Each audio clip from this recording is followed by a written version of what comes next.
Zee 24 तास एक पाऊल पुढे रेडिएशनमुळे आणि त्याच्यामुळे हे सगळे ॲबनॉर्मॅलिटीज निर्माण होऊन त्याच्यामधनं वेगवेगळे आजार निर्माण होऊ शकतात. जसे आत्ताच आपल्या बाकीच्या सहभागी जे आहेत त्यांनी सांगितले तसे सगळे आजार निर्माण होण्याची शक्यता असते.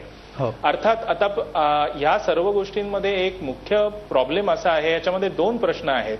पहिला प्रश्न आहे की जसं नेहा कुमार बरोबर म्हणाल्यात तसं आपण जे नॉर्म्स अडॉप्ट केलेले आहेत ते international committee for non ionising radiation protection अशी एक जी सोसायटी आहे त्यांनी सबमिट केलेले नॉर्म्स आहेत. त्यामुळे जर तुम्ही ऑफिशियल वेबसाईटवर गेलात डीओटीच्या तर ते म्हणतात की आम्ही इंटरनॅशनल गाईडलाईन्स फॉलो करतो. परंतु जसं नेहा कुमार म्हणाल्यात रशियासारखा देश त्याचे सुद्धा गाईडलाईन्स अतिशय स्ट्रिक्ट आहेत. आयसी जे आत्ताचे नॉर्म्स आहेत त्याप्रमाणे आपण 9.2 वर आहोत आणि रशिया 0.02 वर आहे. दुसरी गोष्ट अशी की अनफॉर्च्युनेटली आपल्याकडे इंटरनॅशनली किंवा नॅशनली अजून कुठल्याही प्रकारची अशी स्टॅटिस्टिकली प्रूव्हन स्टडी नाहीये की जी आपल्याला सांगू शकेल की ह्याच्यामध्ये आपल्याला कॅन्सर किंवा इतर रोग 100% होतात. म्हणून कुठलीही सोसायटी किंवा कुठल्याही सरकारला किंवा कोर्टाला त्याप्रमाणे निर्णय घेता येत नाहीत असं माझं मत आहे. माझं मत असं आहे की आपल्याला एक सायंटिफिक स्टडी एक उभी करावी लागेल. आयसीएमआरने हा प्रयत्न केला होता, पण मी प्रयत्न केला आयसीएमआर स्टडी मिळवायचा, परंतु तो काय मला मिळाला नाही. त्याच्यामध्ये डिटेल्स काहीच नाही आहेत, नुसते 2-3 स्टेटमेंट्स आहेत आयसीएमआरच्या ऑफिशियल्सचे. परंतु आम्ही अशी स्टडी केली, त्याचे स्टॅटिस्टिक्स काय, किती लोकांना ती प्रॉस्पेक्टिव्ह होती का, म्हणजे तुम्ही मागचा डेटा घेतला नाही, ते आपल्याला सापडलेलं नाहीये आणि म्हणून हा कॉन्ट्रोवर्सी निर्माण झालेली आहे.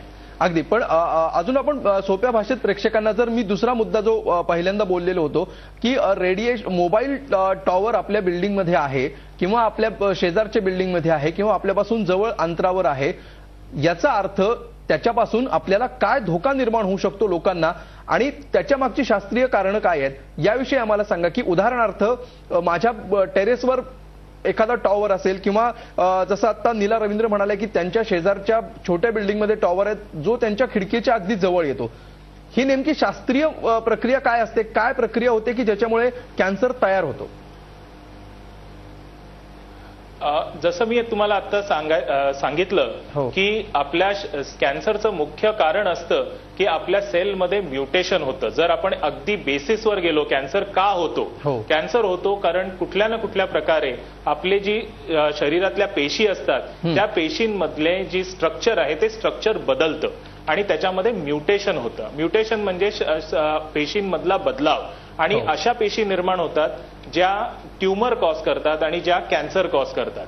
आता ह्याची कारणं काय होऊ शकतात? जसं तंबाखू एक कारण आहे तसंच रेडिएशन सुद्धा एक कारण असू शकतं. जसं मी तुम्हाला सांगितलं लॅबोरेटरीमध्ये हे वापरलं गेलेलं आहे, असं नाही की ते वापरलं गेलेलं नाहीये. तेच लॉजिक आपण जर पुढे ढकललं आणि जर रेडिएशनचे लेवल्स आपल्या प्रमाणाबाहेर असतील जसं नेहा कुमार म्हणाल्या तर तसं होण्याची शक्यता खूप जास्ती आहे. म्हणजे जर मोबाईल टॉवर्समधनं जे रेडिएशन एमिट होतं शेवटी ती एनर्जी आहे, ती एनर्जी कुठे ना कुठेतरी आपल्याला ऍब्सॉर्ब होणार आणि ती जर ऍब्सॉर्ब झाली तर आपल्या पेशींमध्ये नक्कीच बदल घडणार आणि जर ते बदल घडले तर त्याच्यामध्ये कॅन्सर होण्याची शक्यता आहे. हे प्रूव्ह झालेलं नाहीये, हेच त्याच्यामधलं दुर्दैव आहे. परंतु हे होत असेल आणि होऊ शकेल. आणि ते एक गोष्ट लक्षात ठेवा, तंबाखू हा कॅन्सर करू शकतो हे सायंटिफिकली प्रूव्ह व्हायला जवळजवळ 25 वर्ष लागली. म्हणजे तंबाखू आणि कॅन्सर, तंबाखू तर आपण किती वर्षापासून वापरतो, परंतु 1955 साली हे पहिलं एक पेपर आला की ज्याच्यामध्ये सिद्ध झालं की तंबाखू आणि कॅन्सरमध्ये संबंध आहे.